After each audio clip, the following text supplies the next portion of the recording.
It's Friday on Daily Delivery. I am Michael Rand. Glad to be back for another day. Final show of the week, and a really good one at that. Phil Miller from the Star Tribune joins me here in just a little bit to talk Twins. Lost their home opener 4-2 yesterday to Cleveland.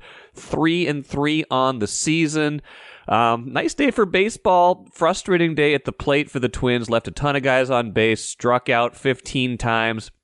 When they're at their worst, that is kind of the formula, right? Not enough contact, not enough clutch hitting.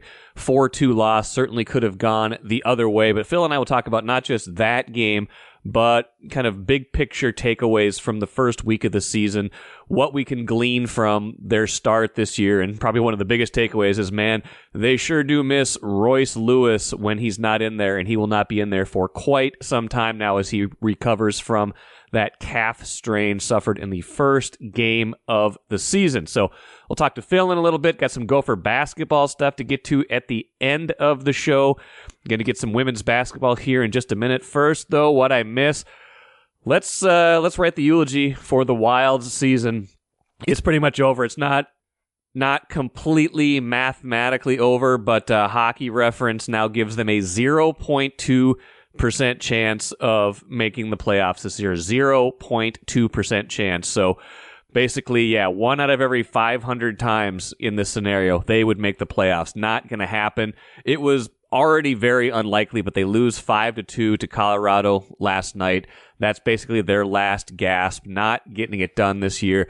Let's talk about the season as a whole, and also a little bit of kind of big picture forecasting for the future. Not the season they certainly wanted to have, not necessarily a surprise in their trajectory if you thought maybe they overachieved a little bit last year or got some things to go their way. You know, they've been constrained, of course, by the decisions they made.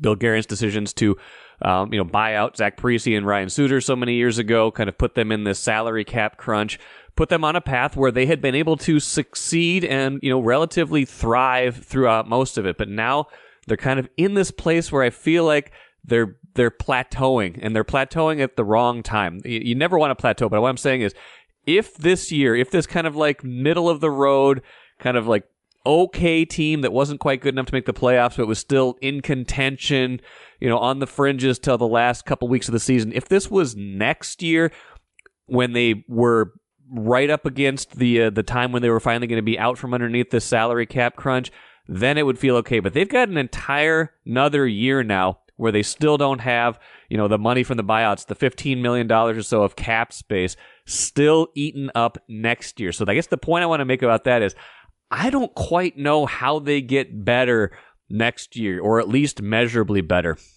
I could see them getting like a tiny bit better to be, maybe a little bit better of a contender for a low playoff seed, because like I've talked about on here a couple days ago, they've been playing better generally lately. They've been playing some of their best hockey. They had the bad stretch to start the year. Since the All-Star break, they've been much better. They've been playing at more of a playoff clip since the All-Star game. But all of them count, right? The whole season counts. You don't just get to pick and choose which ones you count on your resume, which ones you count on your record. So my concern is going forward, how do they get measurably better? I know they've got some prospects in the pipeline, but a lot of them have already, the best ones maybe have already arrived, or a lot of the best ones, like, hey, thinking about this year not making the playoffs, they got a Calder Trophy worthy performance from Brock Faber. If not for, almost a certain winner with Connor Bedard, you would be talking about Brock Faber being the Calder Trophy winner. I think he should still be in that conversation. You got a breakout year from Marco Rossi, who is also in some of the early conversation as at least a contender for the Calder. You got really good performances from some young players. What you didn't get is enough consistency from your veterans. You got a representative year from Kirill Kaprizov, but not like a breakthrough year or another step forward. He's probably going to finish with 40 goals. That's a really good year, but that's not like superstar level. That's best player on the team level. That's not superstar level. That's not put the team on your back kind of level. So can he get to that spot in his career when, again, oh, by the way, he's only got a couple years left on his contract as well, thinking about where that's going to go in the future. Didn't get enough from some of your other veteran guys who were, again, signed for a longer term with no move clauses, things like that. Like, I'm just kind of looking at this like the one thing that could really unstick them is if Jasper Wallstead takes a huge step forward next year, comes in here, earns playing time, and becomes a dominant number one goalie. It's a lot to ask of someone his age, but the goaltending has to get better by and large. It was below average for most of the year. I think Marc-Andre Fleury had a good run in the second half of the year, put them into some games, got them more competitive, but he's not going to be here forever. He might not even be here, next year. He might retire. We don't know exactly what he's going to do, but he kind of carried them. Philip Gustafsson kind of took that step back, right? You were wondering, could he repeat what he did a couple years ago? Didn't do that this year over the long haul. So goaltending is an area where they certainly can improve, but not guaranteed to improve it. So my big question for next year is, how do the Wild get better? I know that's not maybe like the short term, hey, can they be a little bit more competitive is not the goal. You want to win Stanley Cups. You've still got players in the pipeline 2-3 years down the road that could help you do that. You got to kind of bridge that gap, though. How do they bridge that gap next year without the cap space? That will be my question going forward, now that we know this team is going to come up short of the playoffs this year. Let's shift our focus to women's basketball. All eyes will be on the women's game tonight. National semifinals. South Carolina against North Carolina State. Let's not overlook that game, by the way. South Carolina is still the prohibitive favorite to win the entire thing. They are great. They are a dominant team this season. No matter what happens in the game after that one, they will be favored to win. However, most of the attention is being put, and rightfully so, because of the star power on the game after that. 8:30 roughly tip-off. UConn against Iowa. Paige Beckers, the former Hopkins star, against Caitlin Clark, of course, National Player of the Year, the dominant player. We saw her a couple weeks ago here at the Big Ten tournament in Minneapolis, raining threes the other day in that final, in that Elite Eight win over LSU. That's going to be the game to watch, right? We've been talking about that game for the last 4 days. That's going to be the one where all the eyeballs are going to be on that game. Now, I thought the Star Tribune, Kent Youngblood, and some other colleagues took a very interesting and fun approach to that game, kind of talking to a lot of people in our market kind of about what this means, what this kind of run for women's basketball has meant. The LSU-Iowa game setting a TV record for most viewers in a game just a few days ago on Monday in that Elite Eight matchup. Cheryl Reeve weighing in on on that, the Lynx coach and general manager, president of basketball operations, just kind of talking about how great those two players are. She said, what will be on full display is the way Paige and Gino Auriemma has said it all along, the way she leans into the team to make her team better. She won't drop 40. That's Clark and Iowa, and how it works for them. 2 identities, 2 teams, 2 superstars, 2 great coaches. Just talking about how this has been a great time for women's basketball. Kent also talked to Lindsay Whalen about how great this time is, what a boom it is. She said it's like the tech boom. It's growing so fast. It feels like everybody is watching it. There are so many eyes on the game, people talking about it. So go read that story. It's just an interesting approach to kind of get into this game, this matchup, kind of what this moment feels like in women's basketball. Now, one final point on that. Speaking of Cheryl Reeve, I was looking at the latest ESPN women's basketball WNBA mock draft. Lynx have the number 7 overall pick this year. Mock draft, ESPN projecting Angel Reese, the LSU star who recently declared for the draft, to go to the Lynx at number 7. That would be an interesting fit. Would be curious to see if the Lynx would go with Reese, an excellent interior player, shot blocker, rebounder, scorer inside. Doesn't really have that outside game that they maybe covet these days. Maybe that can be developed over time, but how would that fit work? How would her personality and Cheryl Reeve's personality work together? That would be a fascinating mix. Again, mock drafts being what they are, who knows exactly what's going to happen, but Reese just projected in general to be around the number 7, number 8 pick in terms of overall draft prospect. That's right where the Lynx are. So that should be a fun kind of subplot when the WNBA draft happens a week from Monday, April 15th, a week from Monday. We will find out all about that and whether the Lynx would go that route and whether Reese would still be there at number 7. Twin Cities PBS invites you to watch The Electric Indian, a new documentary about Minnesota hockey legend Henry Boucher, a standout hockey star from Warroad, Minnesota, who made it all the way to the 1972 Olympics. Watch The Electric Indian on the PBS app or at tpt.org. Let's talk to Star Tribune Twins beat writer Phil Miller right now. He is in the Target Field press box as we record. It is right now late Thursday evening. The Twins, Phil, have just lost their home opener 4-2. Kind of a buzzkill kind of a game. Not like a buzzkill start to the season. They're 3-3. They're okay. But, maybe some of the things that happened today, a bit of a microcosm of the season so far, not getting guys home when they had opportunities, just the offense not really clicking so far this season when they hoped it would be. Yeah, they came out of spring training assuring themselves that all is well, that the fact that they didn't score runs, that the fact that they had the worst record in the Grapefruit League, not a thing. But the offense has been kind of slow to come around.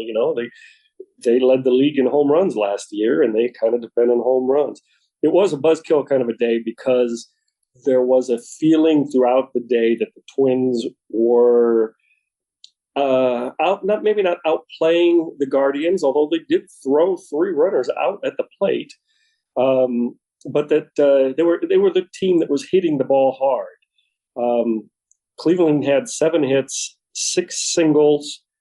I don't think any of the singles even reached 100 mile an hour exit velocity. In their big 3-run inning, 2 of the hits, they had 4 hits that inning. 2 of them were in the 70s in exit velocity. They were basically just lobbed into the outfield. But the Twins constantly had guys on base and went 0 for 12 with runners in scoring position. And just struck out 15 times. You kept waiting for someone to get a hold of one. Here they go. And Eddie Julian did have an opposite field homer, but just chance after chance after chance, missed opportunity. It had to have been a frustrating game for the people who paid money to watch it. Yeah, and Pablo Lopez can fix a lot of what ails you, and he's done that certainly throughout his career here, but he couldn't do that this time. He was good but not great, and again gives up those runs in that critical inning, and that's basically the ball game. Yeah, he pitched really well. I said to him after the game, there's a case to be made that you pitched better today than you did in Kansas City, where he gave up the leadoff home run and then no other runs, but there were some balls that had to be run down by the defense, and this just seemed like it. He retired the first nine batters. It seemed like he was dominating, even in the 3-run inning. It seemed like he had things under control. So it's a strange game, and it makes you realize that with this pitching staff, I used to throw a name from way back. I used to feel this with Johan Santana. Yeah. If he didn't get the win, you went, uh-oh, because it gave you a lot less confidence in everyone else. When he's going good, you think that the rotation's fine. When he takes a loss, especially on a day where he actually seemed like he pitched pretty well, you think, uh-oh, that's they need that from him. So it was a weird day all the way around. And that's the difference, right? This year to last year, when you had Lopez and Sonny Gray, who were essentially 1A and 1B. And, arguably Joe Ryan was pitching just as well as either of those guys for half the season, but maybe didn't have that established kind of clout that those guys did for, believing that he could sustain that. But yeah, you're right. When you lose a Pablo Lopez start, and they won his first start, obviously, and he certainly could have won today, but when you lose that and you're like, okay, now it puts a little bit more pressure on Joe Ryan, certainly puts some pressure on Bailey Ober, who had a bad start his first time out. Joe Ryan was good in his first start, but it doesn't stack up quite the same when you can't say that next name, Sonny Gray, in the number 2 spot. Yeah, and we knew that would be a problem all year. Yeah, and I don't mean to suggest that Joe Ryan and even Bailey Ober, who had a really strong spring, I was surprised, as was he, about his start last Sunday. Those guys, it's a good enough rotation. I don't think it's that's a big problem, but it just goes to show you when you have an ace, when you have someone head and shoulders, and they don't come out of there with a win. Yeah, you feel like, oh, we were kind of counting on that one. I think the Twins kind of felt a little bit about that today. You were in Kansas City for the opening game, opening series, and you know, first inning, Royce Lewis homers. He's got a flair for the moment. Third inning, he gets on base again. He's going to third base, and all of a sudden, it looks like he, got punched in the leg. And now we know he's got a pretty severe calf strain. Thinking like late May, maybe by the time he's back. If we've learned anything so far this year, it kind of feels like, man, this team sure misses Royce Lewis a lot when he's not healthy. Rocco was talking about that before the game. He was talking about the middle of the lineup. You could use a Nelson Cruz right now, and he was saying, and it's very true if you're around the team a lot. Royce Lewis has only got 250 career at bats, maybe, and they really miss him. He is such a dynamic force in the middle of the lineup. They really got used to him in the spring last year. They loaded the bases twice and nobody hit a grand slam. Where was Royce? It's going to be a long 2 months. I mean, the offense is better than it showed today, but it really is noticeable that they don't have one of their big three sluggers in the middle of the lineup, and the one slugger who is probably on the upswing of his career that you can see getting better and better. With Lewis, this is not his first injury. He had the ACL he had to work his way back from. He had various other things he was dealing with last year. Two ACLs. Two ACLs, right? Two ACLs, and then the other stuff he dealt with last year. Is there? I mean, we start thinking about Buxton in a certain way. I don't want to think about Royce Lewis that way, but he stays healthy through the spring. Everybody's confident. Then boom, another injury. Is there? I don't know, internal, external concern about just his overall durability at this point? Well, both of his injuries, like of his last two injuries, one that kept him out for 3 weeks last year, and now this one, he just got running the bases. He was just trying to beat out an infield hit last year. This one, just trying to go first to third. But I was sure there's concern. This is a guy who's in this is his 8th year in the organization. Wow. 8 years, yeah. It's 2017 first overall, yeah. 8th year in the organization, man. Like we said, he's got 250 at bats.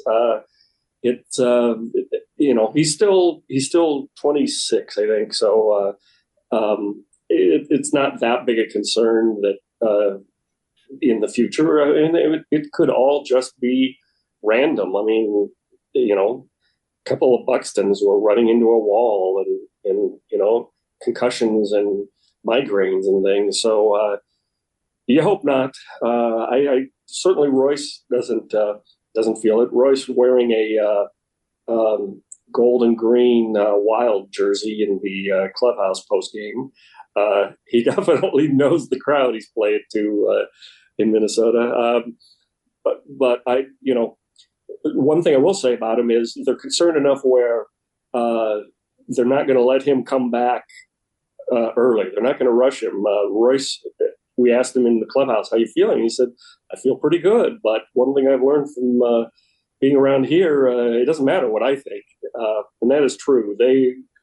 They are going to try to head off because of the Buxton experience, because of others. They're going to try to head off anything that might linger. So I would say whenever Royce is ready to come back physically, add another 10 days to that, and that's when we'll see him. Now, it's early in the year, so a lot of the starters aren't going that deep into games anyway. This is kind of the pattern across baseball. I know Pablo went 7 in the first game, right? But then everybody else has been 95 pitches today, though. That's that's a mid-season workload. So he's certainly ready to go. That said, I mean, everybody else has been 5 and a third, 4. I think Ober, obviously, that's, that was more, he was just getting knocked around, not because of some sort of pitch count that they took him out in the second inning. But it's fine this time of the year, right? They've got off days all over the place. They've had off days all over the place. I think their third one already this year is Friday.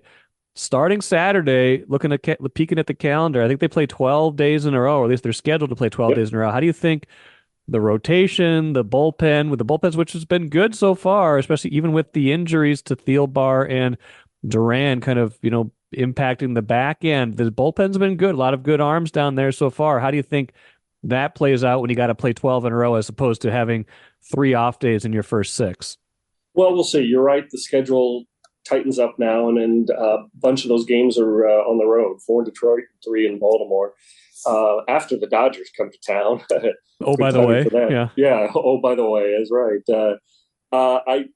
I thought that the first time through the rotation was encouraging. I mean, they only got 4 innings out of Louis Varland, but the bullpen showed that 4 or 5, maybe into the 6 is going to be enough from maybe the end of the rotation guys, because the bullpen does look strong. They're missing, as you said, Duran and Thielbar, and you didn't mention Justin Topa. Right. They back of the bullpen, Jax, Okert, Stewart, and now Daniel Duarte has really looked pretty good. Even their back end with Cole Sands and Cody Funderburg pitched well today. So we thought the bullpen would be good, and now I think that it could be really good once those guys start returning. And in a year that we're just going to be saying all year, we're missing Sonny Gray in that rotation. That will be important. But I say this a week into the season. Right. The signs are there that they can, that they might be able to make this work. The bullpen is a real weapon, I think. 15 strikeouts Thursday. I mean, this is organizational philosophy. They don't want to strike out 15 times, but they don't mind it as long as they're hitting the ball hard. I feel like I read the Rocco quote from the game. He was like, better at bats when you got guys in scoring position, especially give yourself a chance, put the ball in play a little bit. Is he a little frustrated with 15 strikeouts, or how do you think he deals with that? Well, I wonder. Eddie Julian came up in the second inning with the bases loaded. Eddie Julian came up in the 7th inning with 2 runners on base. In the middle, between those two, he homered, opposite field homer. Impressive, really impressive. 3 times today, he looked at strike 3. It's something he does. He was 5th in the majors in the number of called third strikes he took last year. Haven't looked to see if Royce's tweeted about it yet, but I'm sure he might have. I think I heard him from the back row there. Okay. Rocco's not going to criticize a single player publicly like that, but he might have been referring to give ourselves a chance. I know Eddie Julian is very good at working the count and getting on base. If he draws those walks, you think, wow, what a great mastery of the strike zone.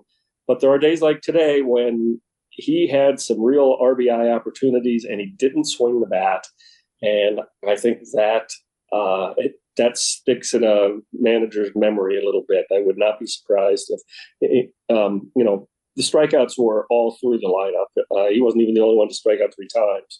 But he gave up some RBI chances there that I sense that Rocco would have liked to have seen him swing the bat. Royal Credit Union's Smart Checking accounts offer no monthly fees and no minimum balance. Enjoy financial freedom when you open your Royal Credit Union Smart Checking account online at rcu.org/go-checking. Insured by NCUA. Few more things for you, Phil, off of the home opener Thursday, a 4-2 Twins lost 3-3 on the season. Started out 2-0, dropped a couple, won one, and now lost this one.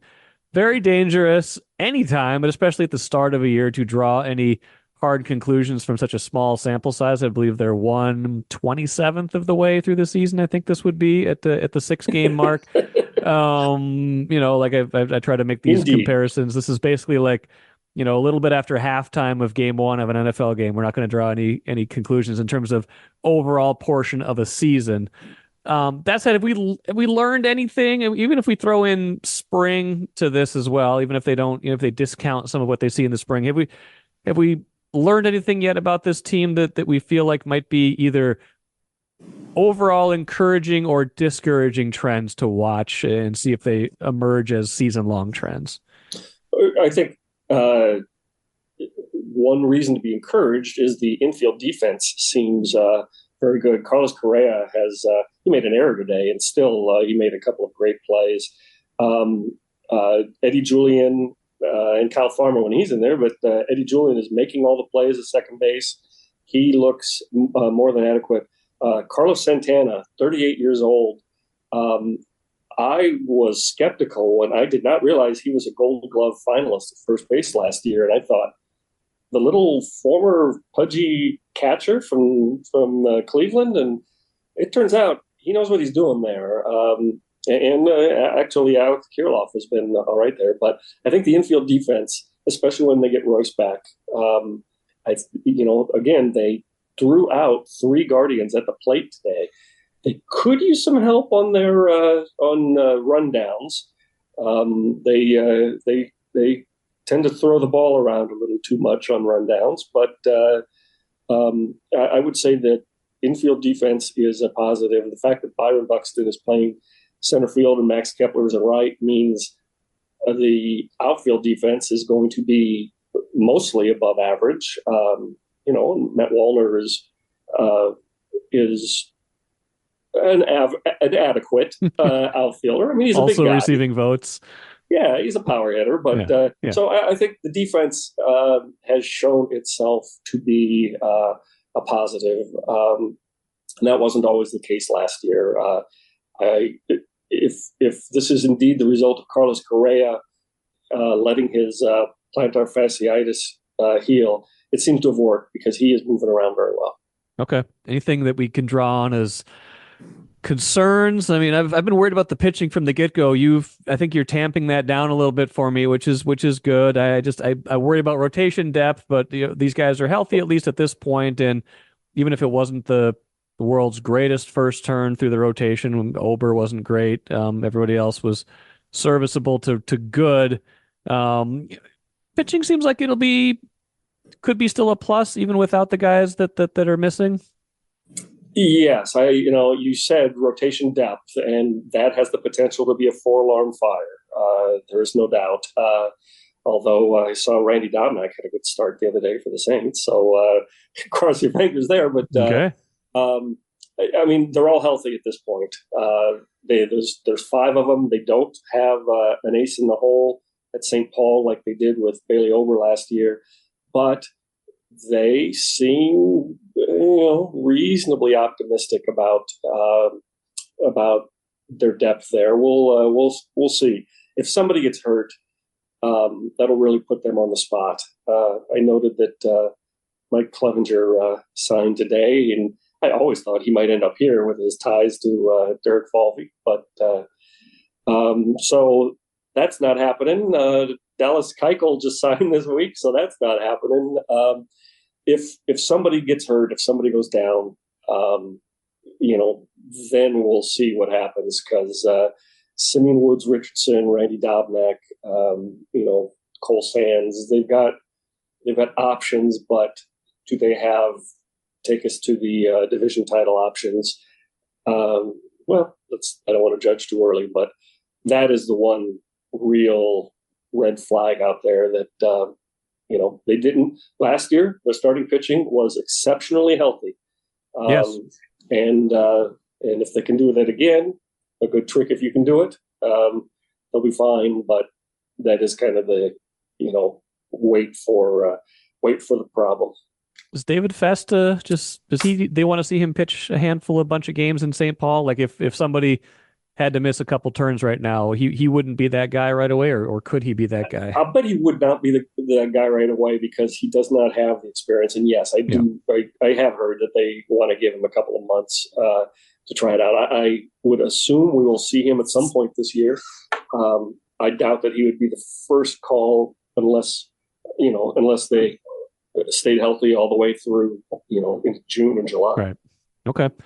Well, appreciate it as always, Phil. A little bit, like we said, a little bit of a downer from the home opener. Good crowd, pretty nice day, all things considered. It wasn't snowing, it was sunny, it was nice. Yeah. Can I just say, good crowd. It was the second smallest in Target Field history for a home opener outside of the 2 pandemic years. Okay.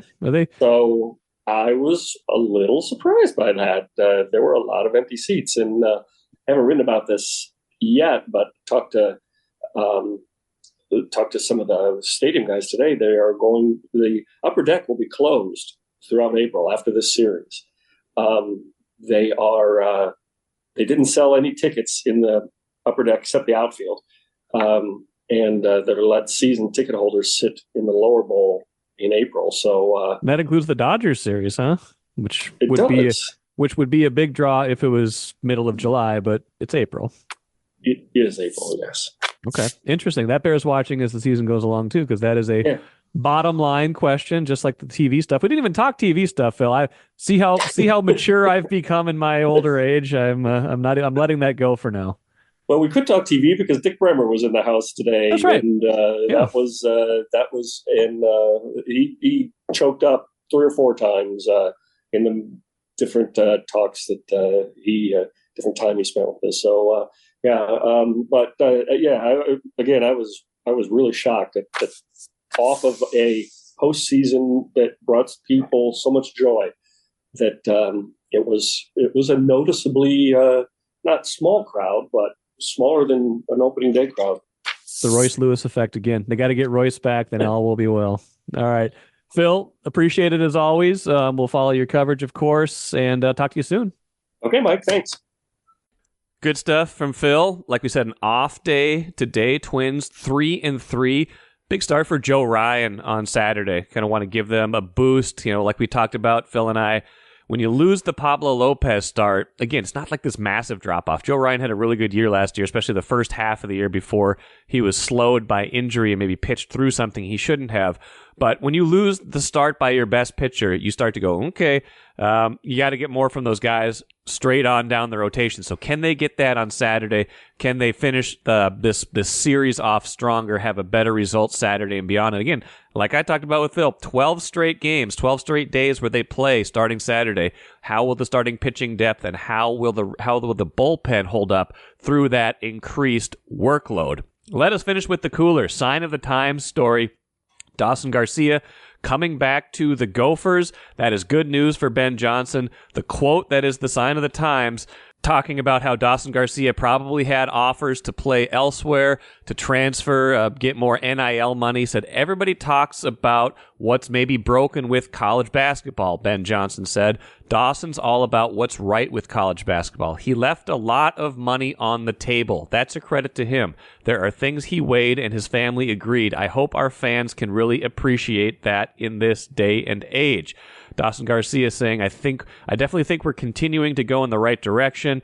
This was after the Big Ten tournament. So we've got guys in this locker room, a whole coaching staff, a whole university that's behind us, that's willing and committed. So there you go. He's staying. Dawson Garcia sticking around. The Gophers losing a lot of guys to the portal already right now, but arguably their most important player last year, Dawson Garcia, is sticking around. Maybe left money on the table. Again, sign of the times, but that is the NIL era we are living in. That will do it for me today. Enjoy your weekend. Should be back on Monday with Royce. All sorts of stuff to talk about, I'm sure. Twins, Final Four stuff. Getting closer to the Vikings draft, too. Have to worry about that pretty soon as well.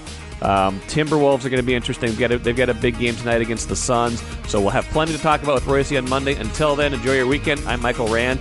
Back at it on Monday.